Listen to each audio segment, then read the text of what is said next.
End times news prophecy, something strange is happening around the world, guys, and I am your amazing host here to discuss these worldly events with you beautiful people. First of all, I want to thank you all from the bottom of my shriveled black heart. That was a joke. The channel could not and would not be here without people like you. My channel members, people who have made PayPal donations, my Patreons, especially in the light of my identity getting stolen last week, and all my account and credit cards racked up. So, no matter what a couple trolls have to say, just know that I truly do love you guys and you are Signs and Wonders. Just know that. Signs and Wonders is not my channel, it's our community. Even if you can't afford to make a donation, every time you subscribe, hit that like button, especially share my videos everywhere you can. For example, Facebook, Twitter, Reddit, Tumblr, places like that. You guys are helping out in a massive way, so thank you so much. Please remember to hit that like button, subscribe, and leave a comment below. Alright, guys, enough of my babbling on. Let's just jump into some end times Bible prophecy related news. Radical Islamic jihadists killed over 1,400 Nigerian Christians in the first 4 months of 2012, from a report. Sadly, Islamic jihadists murdered at least 1,470 Christians and abducted over 2,200 in Nigeria in the first 4 months of this year, a report has revealed. More than half of the killings were carried out by Muslim Fulani herdsmen. The number of Christians murdered within the first 4 months of this year is the highest since 2014 and goes beyond the total number of Christians killed in 2019. A Nigerian civil society group, Inter-Society Rule of Law, says in a report released this week.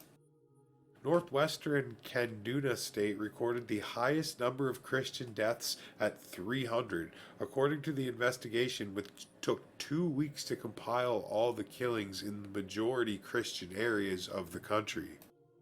The north central Benue state witnessed 200 murders of Christians, followed by the central plateau state with 90 Christian deaths, says Inter-Society, an organization headed by Christian criminologist Emeka Gabalasi, and I'm very sorry if I slaughtered the pronunciation of your last name, Amika.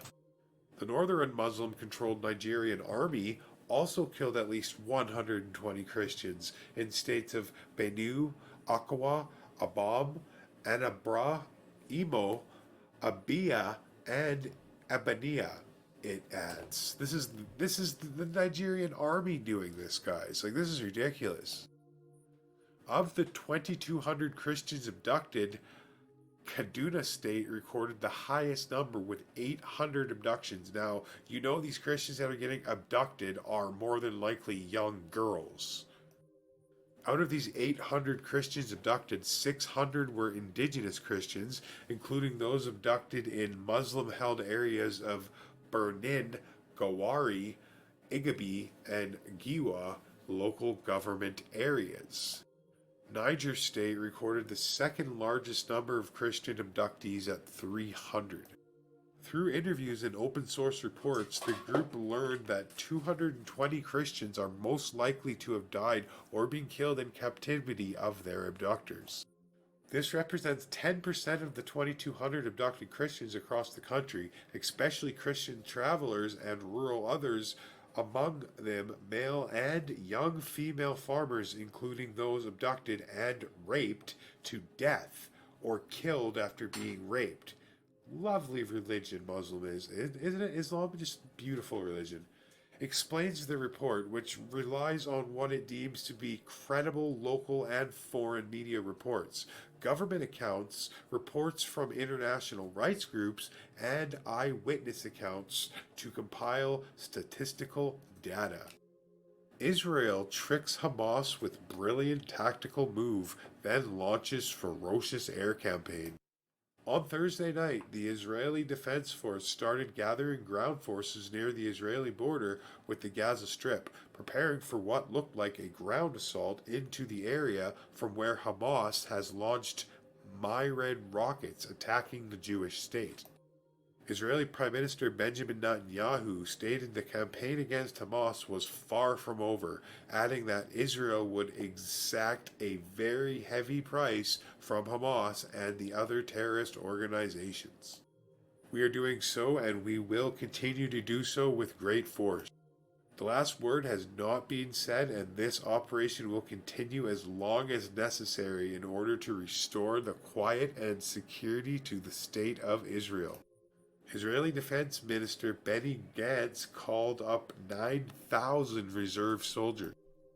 Israel Defense Forces even issued a tweet stating IDF air and ground troops are currently attacking in the Gaza Strip.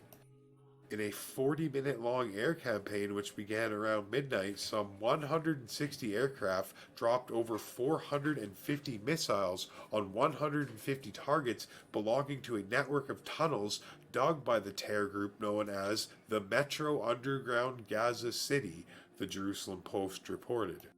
The Jerusalem Post stated that Hamas has fired roughly 2,000 rockets and mortars into Israel. 2,200 more were fired between Thursday night and Friday morning.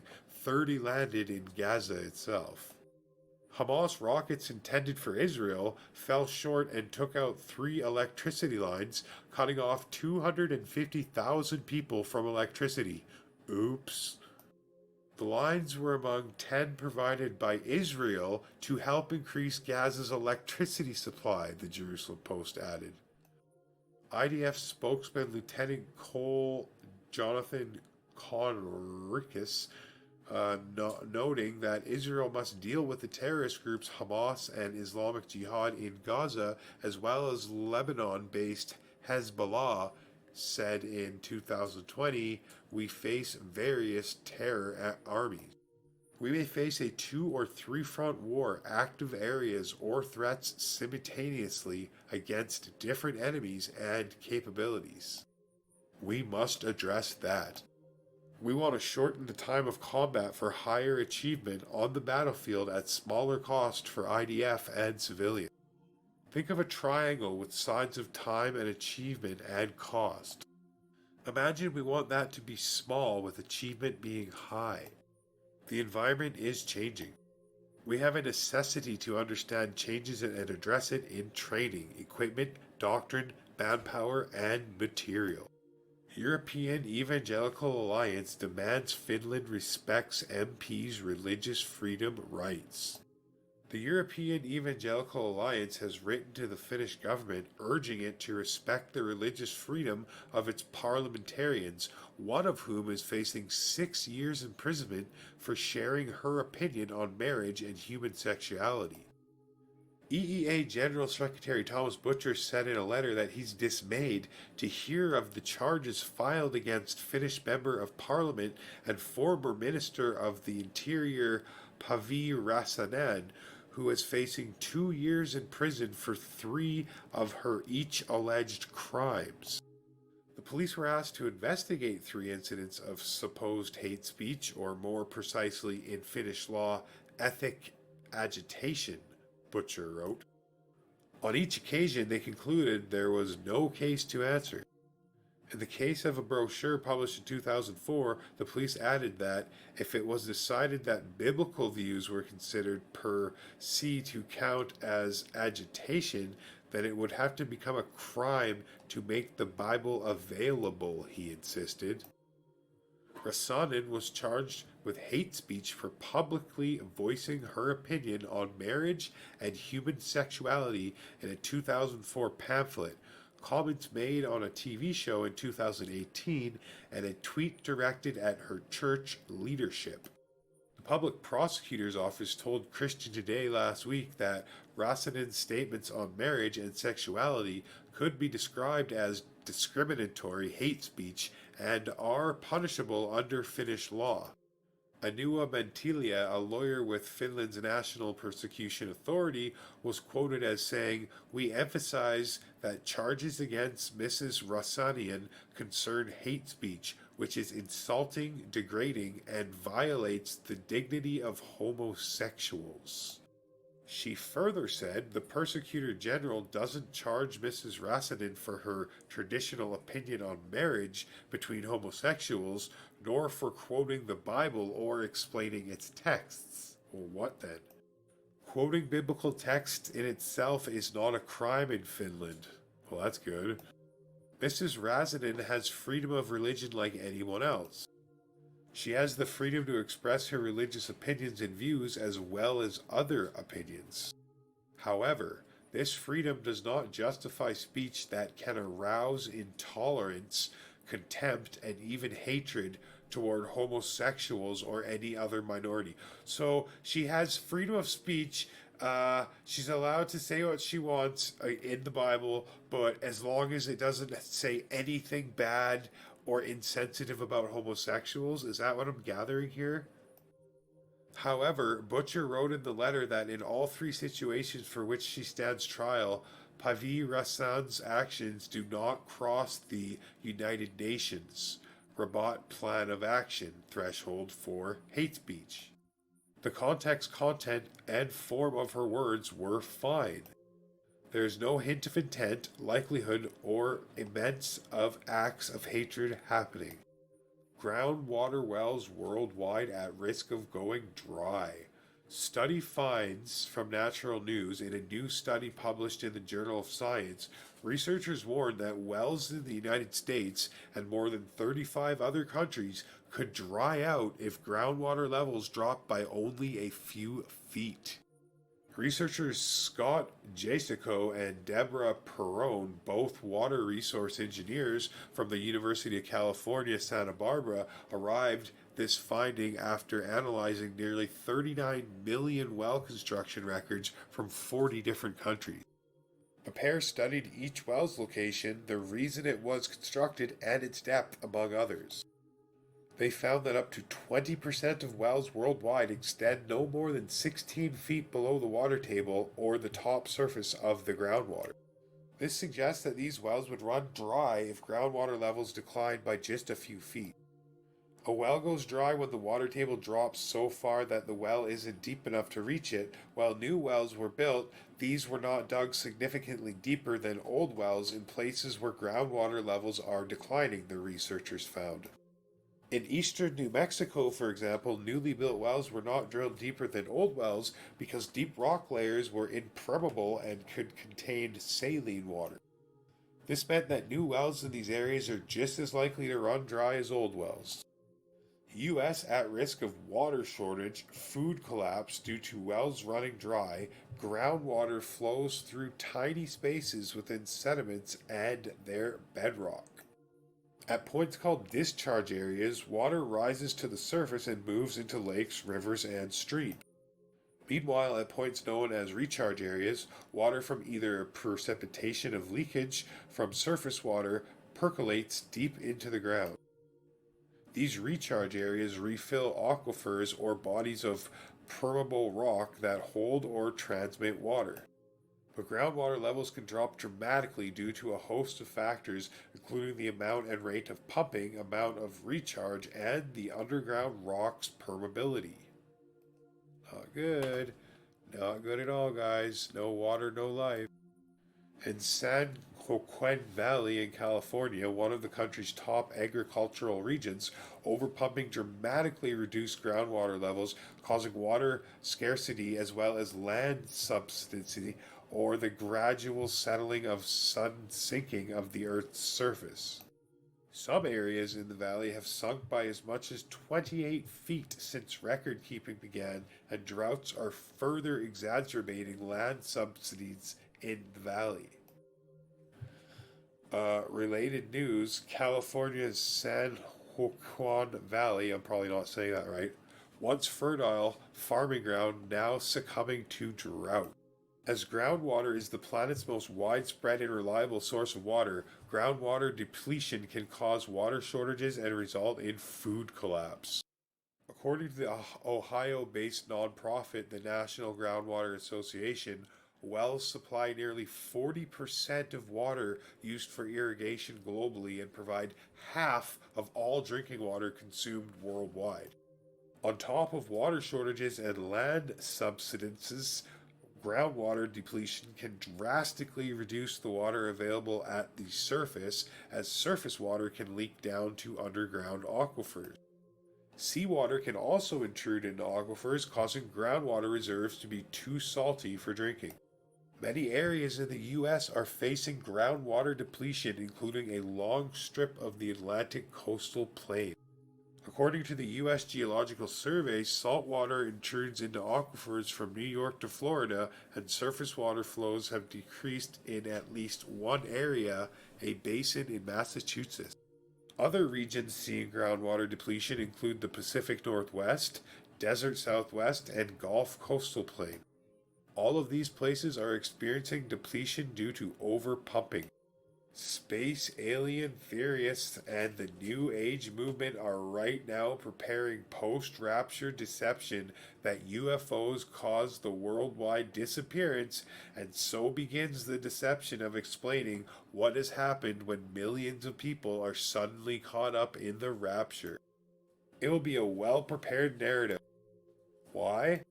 Because as we know, the enemy has been preparing the reasons that will be given by distorting this event, not denying it. In fact, some call the event that's soon to occur on Earth their genuine absolute truth, and the rapture of the Bible will be the counterfeit explanation. Now, isn't that interesting? They're not denying that the rapture is an event or that it's in the Bible, but they're creating a distorted explanation that's coming directly from the enemy.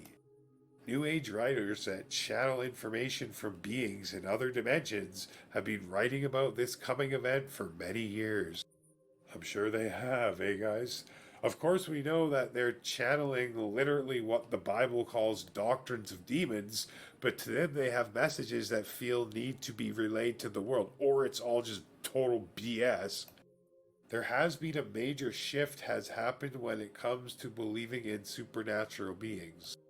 The narrative has changed to the mainstream, and TV shows dedicated to these beliefs have exploded in the last 10 years. One of the reasons why we're seeing such mass acceptance of UFOs and space aliens at the highest level of world government is because the pre-tribulation rapture of the church is right now on deck and awaiting liftoff.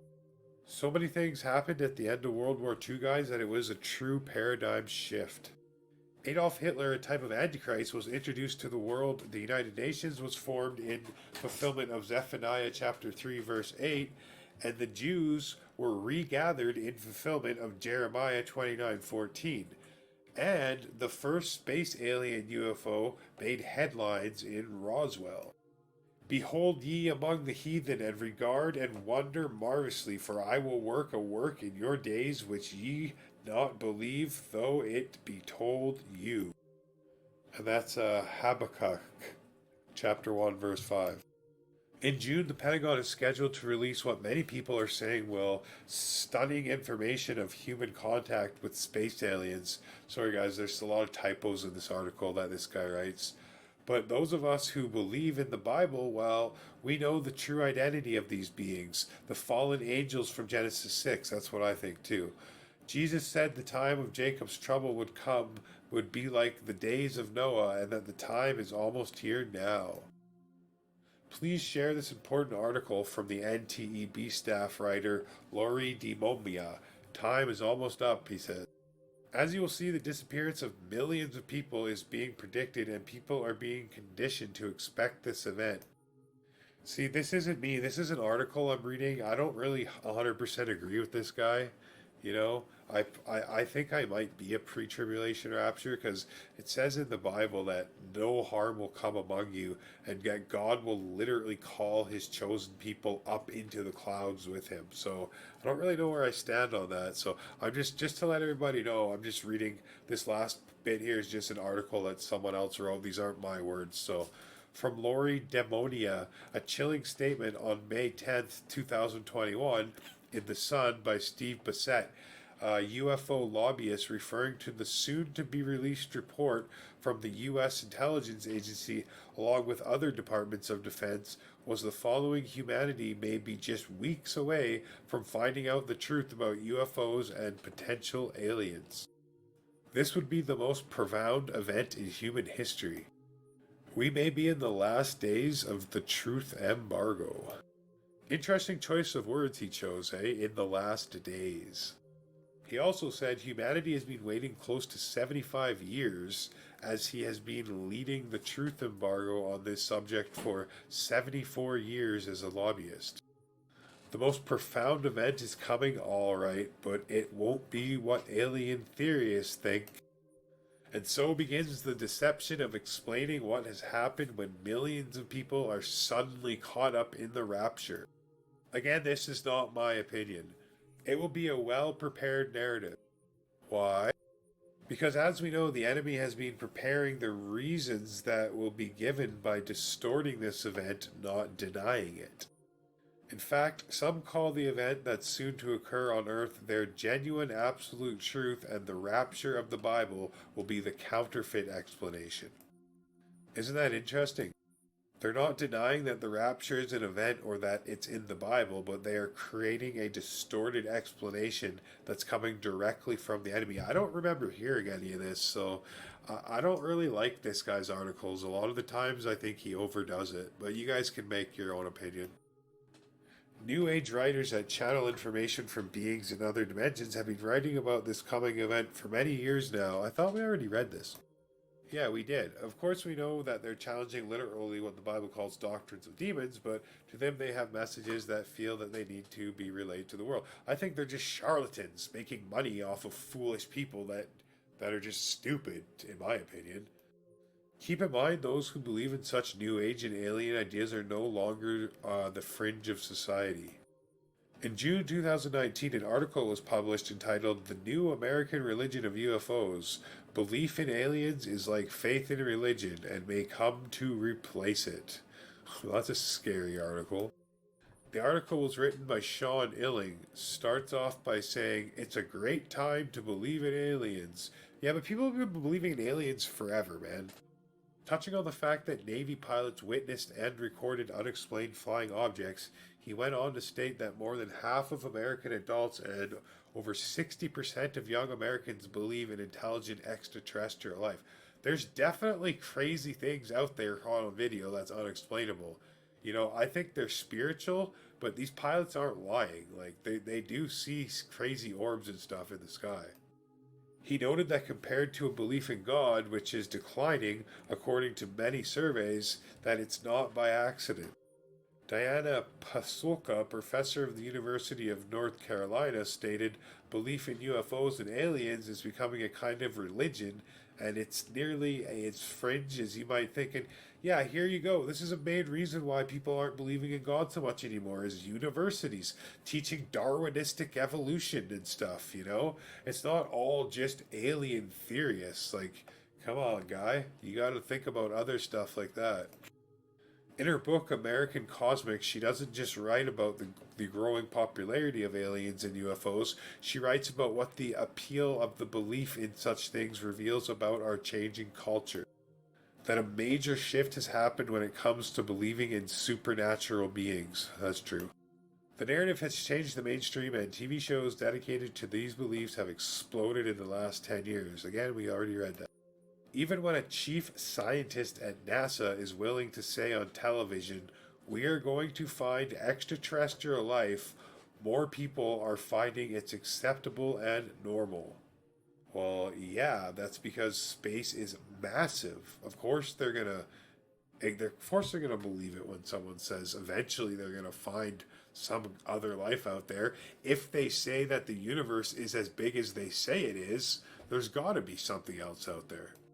Pasoko stated in an interview that she was shocked to discover the level of scientific inquiry into alien life from top universities to Silicon Valley.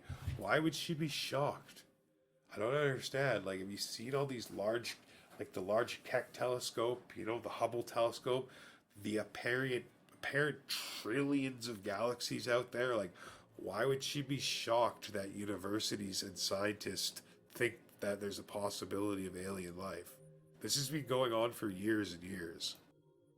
And their influence has reshaped people's beliefs, she goes on to say. She also explains that we're seeing new forms of religion emerging from our society's structure around technology. And that technology has become the new God. Thanks for watching, everyone, and as always, keep your trust and faith in God and His Son, our Lord Jesus Christ, not aliens or technology or none of that, okay? Just the Lord Jesus Christ and God is where we need to keep our faith. Thank you so much for watching. Please like, please share this video everywhere you can. Please subscribe, and God bless you and all of your loved ones. Amen.